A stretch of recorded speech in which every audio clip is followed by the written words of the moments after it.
Vladimir Putin has ordered all Russians to prepare for a prolonged war. Putin demanded that Russians be saturated with military propaganda, stated that he is being urged to intensify the war against Ukraine and the West, and added that Russia is not the aggressor, but is only defending itself from enemies.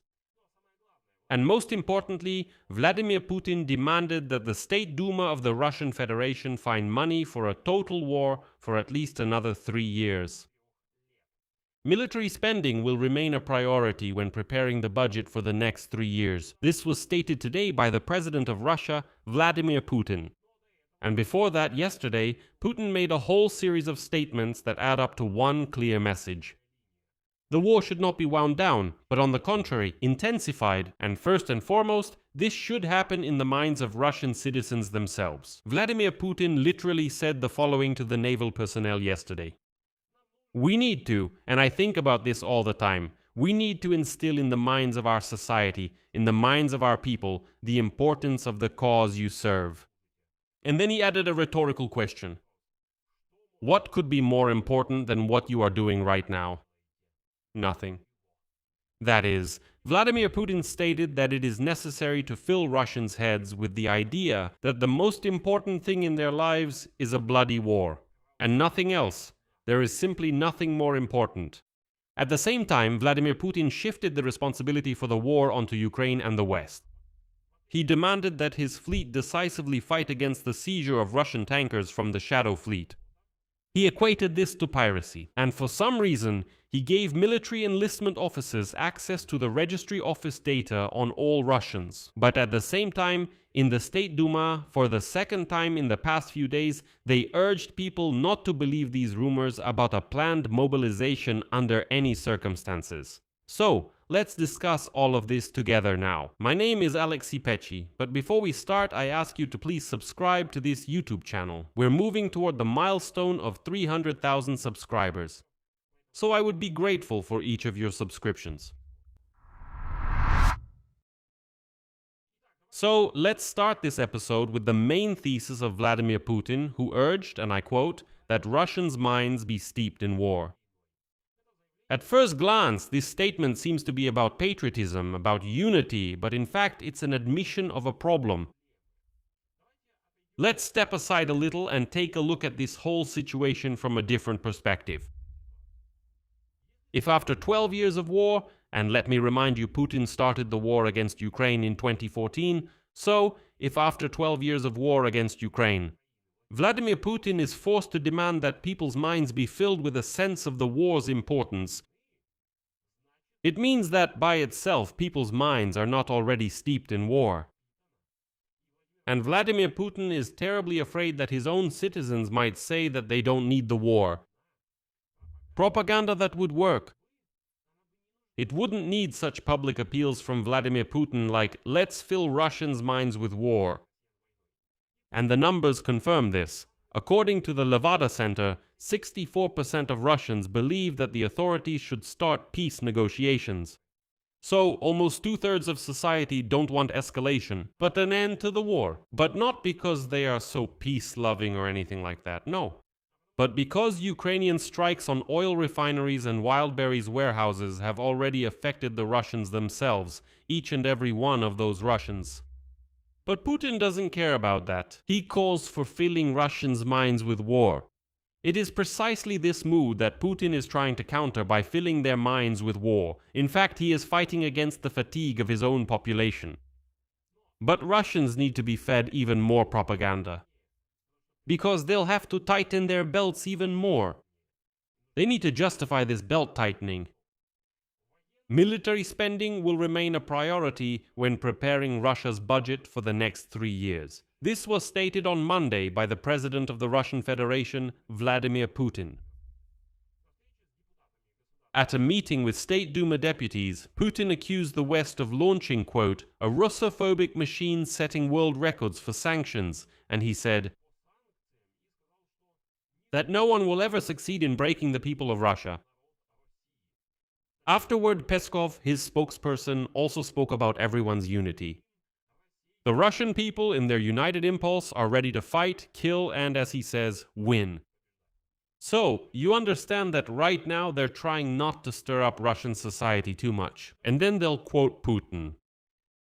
Our political system and government institutions are being formed on sovereign principles, in full accordance with the Constitution of the Russian Federation. And they are ready to defend the country, capable together with society of giving a decisive response to any hostile actions. In general, you need to understand that they are really being whipped up for war.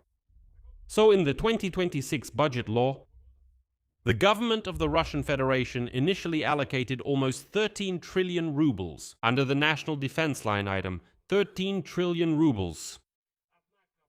However, in reality, the military budget as of today is already estimated to exceed the plan by 5 trillion rubles.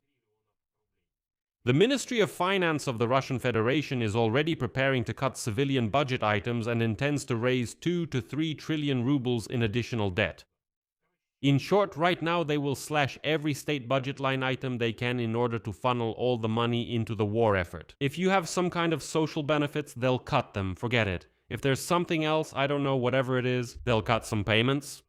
If there is money for building some road or bridge, there will be neither a road nor a bridge, there will be war. Consider the context of what's happening. The war, which is officially called a special military operation in Russia, has already lasted longer than the USSR's participation in World War I and longer than World War II. According to the Washington Center for Strategic and International Studies, by June 2026, the losses of the Russian army reached 1,400,000 people, including 4,450,000, with almost 500,000 killed. Against this backdrop, the call to instill the importance of the war in people's minds sounds like an attempt to justify these losses after the fact. Like, yeah, these Russian Ivans died. Almost 500,000 Russian Ivans died. But listen, you have to keep in mind the importance of total war. Vladimir Putin's slip of the tongue about the future is telling. He stated that the war will end sooner or later, but the sense of unity that, in his opinion, has formed today will need to be preserved somehow. That is, even when talking about the end, he immediately shifts the conversation to how to keep society in this state of mobilization, even after the war.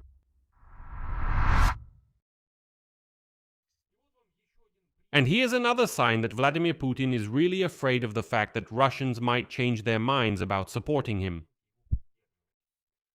Vladimir Putin suddenly started hedging and claimed that Russia supposedly did not start the war, and placed the responsibility for the war on Ukraine and the West.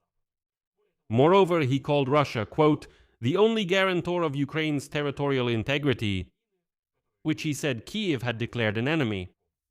Critically, this statement does not stand up to any fact-checking at all. Well, I don't know, you have to be an idiot, I don't know. You have to be an uneducated person to believe that. Let's do it this way, let's forget about 2014. Let's focus only on the full-scale phase of the war. It was Russia that launched a full-scale invasion of Ukraine in February 2022. Launched missile strikes and sent troops into the territory of a neighboring sovereign state. Not a single soldier, not a single shell, not even a single bullet came from Ukraine toward Russia. Not one. Russia is attacking, calling themselves the guarantor of Ukraine's territorial integrity at the same time, while the Russian army occupies part of Ukraine's regions and Putin publicly demands new territory. That's a direct contradiction between words and actions. The formula "we didn't start it" is a standard propaganda technique of shifting responsibility onto the victim. But that's not even the most important thing here. Why do I say Putin is truly afraid, that he's practically wetting himself right now? Let's remember, on the first day of the full-scale invasion of Ukraine in February 2022, the balding scum Vladimir Putin was sitting like this.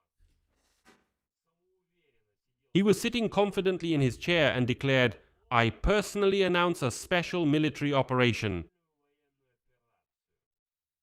Then he addressed the Ukrainian soldiers and said something like this. His propagandists on all those Russian TV channels were saying, what does Ukraine have? 2 or 3 days and that's it. We'll capture Kiev right now. Kiev will fall and so on. That was the beginning. And after almost 5 years, Putin, excuse me, shit himself and says, well, we weren't the ones who started it. No, come on, we weren't the ones who started it. Don't get the wrong idea. I didn't start it. Ukraine and the West did. And we were just defending ourselves. When we invaded Ukraine, we were just defending ourselves. Russians don't think that we were the ones who attacked. No. Don't blame me for starting the war. They started it, we were just defending ourselves. So, these Russian idiots, they were pumped full of this nonsense for at least 2 decades while Putin has been in power. They kept saying NATO would attack, but in the end, Russia struck first. And it's telling that this statement came almost immediately after the president of Kazakhstan, Kassym-Jomart Tokayev, publicly proposed that Putin freeze the war and noted that, quote, the nature of this conflict is not entirely clear even for Kazakhstan. So even CSTO partners don't understand the logic of this war. And Putin in response? As if realizing that he's actually being cornered. Well, let's put it this way. I think that after Tokayev's statement, some part of Russian society really started to wonder, wait, what's the logic behind this war? Why are we even involved? What did we want? And then Putin tells them, listen, we didn't start this. We were only defending ourselves. Comrade Supreme Commander-in-Chief of the Armed Forces of the Russian Federation, Honor Guard, was assembled for your arrival. Zhumov Guard Commander. Congrats on celebrating this holiday together. Well, a tradition is a tradition. We wish Comrade Supreme Commander-in-Chief of the Armed Forces of Russia. Federation. Comrade Supreme, congratulations from the Armed Forces.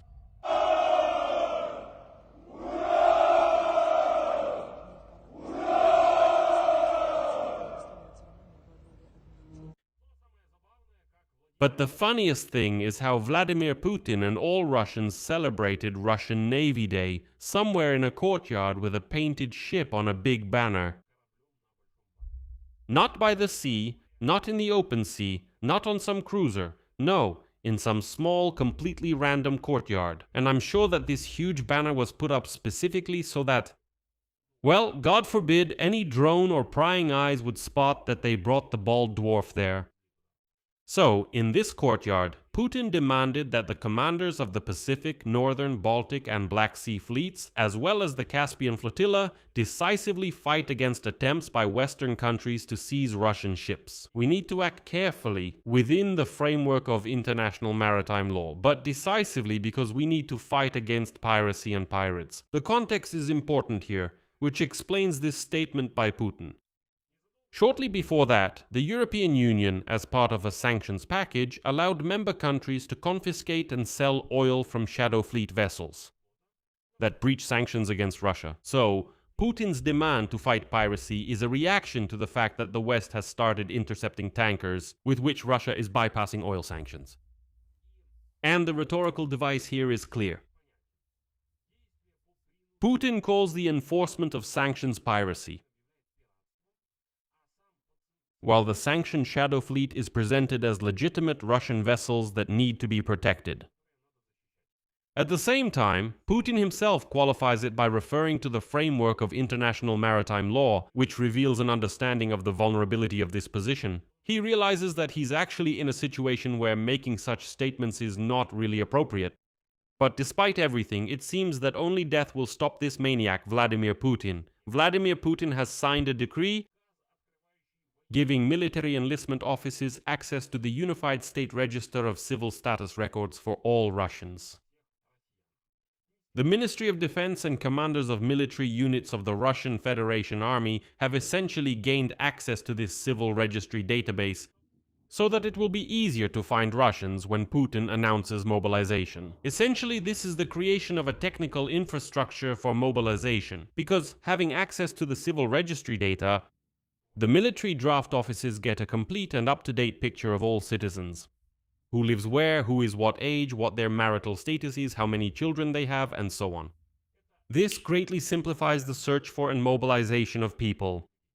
And here a telling contradiction arises within the Russian authorities themselves. Or rather, it's not really a contradiction, but an attempt to reassure Russians.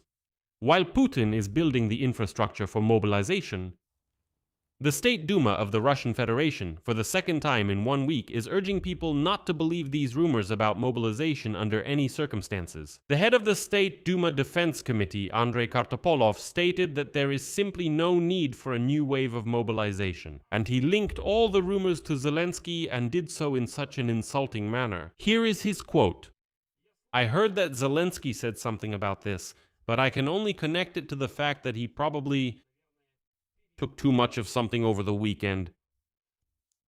I brought up this quote from Kartopolov just so you understand what kind of lowlifes are even in the Russian government. You'd think he's a lawmaker. This is the government. This is some kind of elite, the political elite of the country. And this political elite of the country, they really think it's witty to talk about the leader of another country like that, even if you hate him. That he's a drug addict, that he overdosed, and so on. Well, before that, on July 24, another member of the State Duma Defense Committee, Andrei Kolesnik, also assured that there would be no mass forced conscription under any circumstances. Funny, isn't it? Well, let's put it this way. If you really aren't planning anything, why are you trying so hard to convince everyone that these are just rumors? Here's another interesting detail. In St. Petersburg, law enforcement officers have been instructed to conduct raids in shopping malls in search of, quote, radically minded youth. They plan to identify these young people by their clothing and accessories, quote, related to informal antisocial groups. Against the backdrop of discussions about emphasizing the importance of the war and preparing a mobilization base, this looks like an element of the same process. That is, control over the potentially discontented part of society, primarily over the youth. This is consistent with earlier data from the Institute for the Study of War that the Kremlin is preparing, among other things, for possible civil unrest in the wake of the mobilization announcement. Conclusion: Vladimir Putin's statements on Russian Navy Day form a single yet internally contradictory picture. On the one hand, there is the demand, as he stated, to impress upon Russian society the importance of the war, the denial of his own responsibility for starting this war, the promise of victory, and the call to resolutely defend the shadow fleet of oil tankers. On the other hand, behind this rhetoric are concrete steps aimed at expanding military enlistment officers' access to civil registry data, the law on sending prisoners to the front, the announcement of raids on young people in shopping malls, and so on. The key contradiction at the moment is that the authorities publicly deny mobilization through statements by State Duma deputies, while at the same time methodically building the infrastructure to carry out that very mobilization. And Vladimir Putin's demand to impress upon the public the importance of the war, against the backdrop of data showing that 64% of Russians want negotiations, is an admission that society is already tired of the war. And Putin is demanding to intensify the war primarily because enthusiasm for it is running out both on the front lines and on the home front. And it's already obvious that there aren't that many volunteers willing to go die, even for huge contract payouts. That's why Ukraine's long-range strikes must continue. I'll leave it at that. Share your opinions and conclusions in the comments below this episode. Subscribe to the channel, hit the bell, and don't forget to like. If you want to support the work of this YouTube channel, I would be grateful. You can do so by making any donation using the links and details in the description of this video. That's all for now. Take care. Goodbye, everyone.